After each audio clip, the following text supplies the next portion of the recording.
आजकल true crime की कहानियां सब जगह छाई हुई हैं, है ना? हम सभी इन्हें बड़े शौक से फॉलो करते हैं। लेकिन क्या आपने कभी सोचा है कि इस मॉडर्न ट्रू क्राइम जॉनर की आखिर शुरुआत कहाँ से हुई? इसकी जड़ें जुड़ी हैं 1959 की एक ऐसी घटना से जिसने उस वक्त पूरे अमेरिका को हिलाकर रख दिया था, द क्लटर मर्डर्स। और उसके बाद आई ट्रूमन कैपोटे की वो बेहद मशहूर किताब इन कोल्ड ब्लड। आज के इस विश्लेषण में हम ठीक यही करने वाले हैं। उस भयानक रात की असलियत और उसके ऊपर रची गई उस मास्टरपीस साहित्यिक कहानी के बीच के अंतर को बारीकी से समझेंगे। तो चलिए इस डीप डाइव को शुरू करते हैं। शुरुआत करते हैं इस स्टेटमेंट से। जरा इस पर ध्यान दीजिए। मैं उन्हें एक बहुत ही अच्छा इंसान मानता था, तब तक जब तक मैंने उनका गला नहीं काट दिया। ये शब्द हैं हत्यारे पेरी स्मिथ के। सुनकर रोंगटे खड़े हो जाते हैं ना। ये एक ऐसी चिलिंग मानसिक स्थिति को दर्शाता है जिसे समझना लगभग नामुमकिन सा लगता है। इस केस की सबसे हैरान करने वाली बात भी यही थी कि यहाँ कोई व्यक्तिगत दुश्मनी या नफरत नहीं थी। ये बस एक भयानक मनोवैज्ञानिक दुर्घटना थी। बिना किसी पर्सनल नफरत के ऐसी एक्सट्रीम क्रूरता, आखिर इसके पीछे किस तरह का दिमाग चल रहा था? ये पूरी कहानी शुरू होती है पश्चिमी कैंसस के एक छोटे से बहुत ही शांत गांव से, जिसका नाम था होलकॉम। एक ऐसी जगह जहां खुले खेत थे और सब लोग एक दूसरे को जानते थे। लेकिन किसी ने सपने में भी नहीं सोचा था कि ये आइडिलिक शांत इलाका एक ऐसी त्रासदी का गवाह बनेगा जो यहाँ की मासूमियत को हमेशा के लिए छीन लेगी। और इस त्रासदी का शिकार आखिर हुए कौन? क्लटर परिवार। ये कोई अलग दुनिया के लोग नहीं थे, बिल्कुल आम लोग थे। हर्ब क्लटर 48 साल के थे, एक बहुत ही समृद्ध किसान और अपने कम्युनिटी के सम्मानित नेता। उनकी पत्नी बोनी, जो 45 साल की थी, दुर्भाग्य से सिवियर क्लिनिकल डिप्रेशन से जूझ रही थी। फिर थी उनकी 16 साल की बेटी नैन्सी, पढ़ाई में हमेशा ए ग्रेड लाने वाली और बहुत एक्टिव। और सबसे छोटा 15 साल का कैनियन, जो थोड़ा शांत रहता था और जिसे लकड़ी के काम और पुराने ट्रक्स का बड़ा शौक था। एक बिल्कुल ही सीधा साधा परिवार जिनका सामना एक ऐसी ताकत से होने वाला था जो उनसे बिल्कुल विपरीत थी। अब आते हैं कहानी के दूसरे पहलू पर। दो अपराधी और एक योजना। पूर्व कैदी डिक हिकॉक और पेरी स्मिथ का मिलना, समझिए एक फेटल जानलेवा गठजोड़ का शुरू होना था। अगर हम इन दोनों कैरेक्टर्स को ध्यान से देखें तो इनके बीच का कॉन्ट्रास्ट सच में चौंकाने वाला है। एक तरफ था डिक, एथलेटिक, दिखने में बिल्कुल नॉर्मल, लेकिन अंदर से एक बेहद शातिर और सोशियोपैथिक प्लानर। और दूसरी तरफ था पेरी, जिसने बचपन से सिर्फ शोषण और अब्यूज झेला था। एक एक्सीडेंट में उसके पैरों की हड्डियां बुरी तरह टूट चुकी थीं और उस दर्द को दबाने के लिए वो एस्पिरिन का आदी हो चुका था। पर साथ ही वो एक आर्टिस्टिक सपने देखने वाला इंसान भी था। डिक का बड़बोलापन और पेरी का अपने अंदर दबा हुआ गहरा गुस्सा, जब ये दोनों एलिमेंट मिले तो एक खतरनाक धमाका होना तय था। तो आपके दिमाग में आया होगा कि आखिर उन्होंने ठीक क्लटर परिवार को ही क्यों चुना? एक्चुअली इस सब की शुरुआत एक बिल्कुल ही झूठी अफवाह से हुई। 1959 में प्रिजन में डिक के एक फेलो इनमेट फ्लॉयड वेल्स ने उससे कहा कि हर्ब क्लटर के ऑफिस में एक तिजोरी है जिसमें कम से कम $10,000 कैश रखा है। हकीकत क्या थी? ऐसी कोई तिजोरी थी ही नहीं। जुलाई और अगस्त 1959 में पेरी और डिक रिहा होते हैं और फिर 14 नवंबर 1959 को ये दोनों एक गाड़ी में पूरे 400 माइल लंबा सफ़र तय करके होलकम पहुंचते हैं, उस फैंटम तिजोरी के लालच में। और फिर आई वो काली रात, 14 और 15 नवंबर की वो डरावनी रात।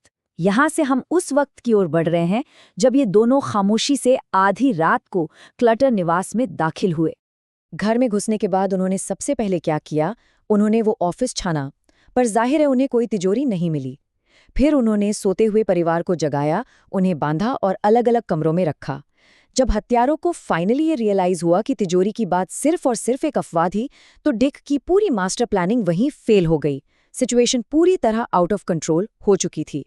और पता है यहाँ सबसे द्रावित करने वाली बात क्या थी? पेरी ने चाकू उठाया, बस डिक के झुके बहादुरी के नकाब को उतारने के लिए, उसका ब्लफ कॉल करने के लिए। सोचिए, ये हत्याएं पैसों या पर्सनल दुश्मनी के लिए नहीं, बल्कि अहंकार की टक्कर का नतीजा बन गईं। इस हत्याकांड की क्रूरता को कुछ माइक्रो नैरेटिव्स और भी ट्रैजिक बना देते हैं। सोचिए, 16 साल की नैन्सी ने इतने डर के बीच भी अपनी प्रेजेंस ऑफ माइंड दिखाई और अपने पिताजी की घड़ी को अपने जूते में छुपा लिया। हत्यारों के बर्ताव में एक बड़ा अजीब सा विरोधाभास था। उन्होंने कैनियन के बंधन थोड़े ढीले किए और उसके सिर के नीचे ध्यान से एक तकिया रखा। हर्ब को जमीन पर नहीं बल्कि एक मैट्रेस बॉक्स पर लिटाया गया और बॉनी को तो बाथरूम में इंतजार करते वक्त एक कुर्सी तक ऑफर की गई। एक तरफ आराम देने की ये अजीब सी कोशिश और दूसरी तरफ एक एक करके सबकी बेरहमी से हत्या। ये छोटी छोटी कहानियां हमें उस परिवार के आखिरी पलों के खौफ को डीपली महसूस कराती हैं। और इस सारे भयानक खूनी खेल का आखिर में नतीजा क्या निकला? 4 बेकसूर जिंदगियां पूरी तरह खत्म हो गईं। और इन हत्यारों को क्या मिला? सिर्फ $40। हालांकि उन्होंने जाते जाते कैनियन का छोटा सा पोर्टेबल रेडियो और हर्ब की बिनोक्यूलर्स भी उठा ली थी। लेकिन जिस $10,000 की इमेजिनरी तिजोरी के लिए उन्होंने ये सब किया, वो वहां कभी थी ही नहीं। जरा पर्सपेक्टिव में देखिए, एक इतनी मामूली सी रकम के लिए 4 इनोसेंट लोगों की जान जाना, ये इस पूरी घटना की सबसे हार्ट ब्रेकिंग और ट्रैजिक विडंबना है। होलकम में हुई इस शॉकिंग घटना ने पूरे देश का ध्यान अपनी तरफ खींचा और इसके बाद सीन में एंट्री होती है ट्रूमन कपोटे और उनकी दोस्त हार्पर ली की। इन दोनों के कैंसर्स आने के बाद ही लिटरेचर में ट्रू क्राइम नामक एक बिल्कुल नए और ग्राउंड ब्रेकिंग जॉनरा की शुरुआत हुई। इन दोनों लेखकों का डायनामिक्स वाकई समझने लायक है। ट्रूमन कपोटे वहाँ के लोगों के लिए बिल्कुल एक आउटसाइडर थे, लेकिन उनका दिमाग कमाल का था। वो सुने गए शब्दों और लॉन्ग डायलॉग्स को हूबहू अपने दिमाग में रिकॉर्ड कर लेते थे। उनका पूरा ध्यान सिर्फ और सिर्फ नैरेटिव बिल्ड करने पर था। वहीं दूसरी तरफ थी हार्पर ली, जिन्होंने वहां बैठकर लगभग 150 पेजेस के डिटेल्ड नोट्स बनाए। वो छोटी शहर की साइकोलॉजी और वहां के लोगों को बहुत डीपली समझती थीं। ली का लोगों से कनेक्ट होना और कपोटे की कहानी बुनते की एक्सेप्शनल कला, इस कॉम्बिनेशन ने इन कोल्ड ब्लड को ट्रू क्राइम का सबसे बड़ा पन्ना बना दिया। लेकिन जैसे ही ये किताब दुनिया भर में सुपर हिट हुई, एक नई और कंट्रोवर्शियल बहस छिड़ गई। एक ऐसी बहस जो थी कड़ी सच्चाई और रोचक कहानी के बीच की लाइन पर। कपोटे ने अपने इंटरव्यूज में हमेशा कॉन्फिडेंटली यही दावा किया कि उनकी किताब का एक एक शब्द, लिटरली एक एक चीज बिल्कुल सच है।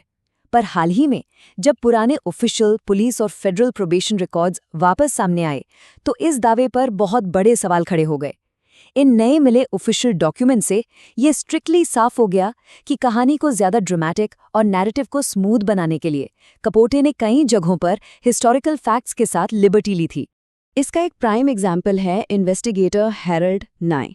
अगर आप किताब पढ़ें या फिल्म देखें तो वहां दिखाया गया है कि नाय ने अकेले ही जाकर हिकॉक के माँ बाप से पूछताछ की थी। एक लोन हीरो वाला मोमेंट। लेकिन अगर आप ऑफिशियल पुलिस दस्तावेज देखें तो उस रूम में एक्चुअली 4 लोग मौजूद थे। असल में हुआ ये था कि कैपोटे ने इन छोटी डिटेल्स को अपनी सुविधा के हिसाब से ऑल्टर कर दिया, ताकि मुख्य जांचकर्ता एल्विन ड्यूई को कहानी का इकलौता फोकस हीरो बनाया जा सके और बाकी लोगों के कॉन्ट्रीब्यूशंस को बैकग्राउंड में डाल दिया जाए। तो इन सब के बाद हमारे सामने एक बहुत ही प्रोवोक करने वाला सवाल आता है। एक ऐसी किताब जिसने प्रैक्टिकली ट्रू क्राइम जॉनर को पैदा किया, उसके लिए अगर किसी ब्रिलियंट लेखक ने हिस्टोरिकल तथ्यों में थोड़ा बहुत बदलाव किया, तो क्या ये सच्चाई के साथ एक धोखा है? या फिर क्या ये एक मास्टर स्टोरी टेलर की ऐसी पहचान है जो जानता है कि रीडर को एंड तक कैसे अपने स्पेल में बांध कर रखना है? क्लटर परिवार का अंत निश्चित तौर पर एक डार्क और भयानक सच है, इसमें कोई शक नहीं। लेकिन उसे जिस ब्रिलियंटली क्राफ्टेड तरीके से दुनिया के सामने लाया गया, उसने वास्तविकता और कहानी के बीच की उस बाउंड्री को हमेशा हमेशा के लिए धुंधला कर दिया। आपको क्या लगता है? ये एक ऐसी चर्चा है जिसका शायद आज भी कोई एक परफेक्ट जवाब नहीं है।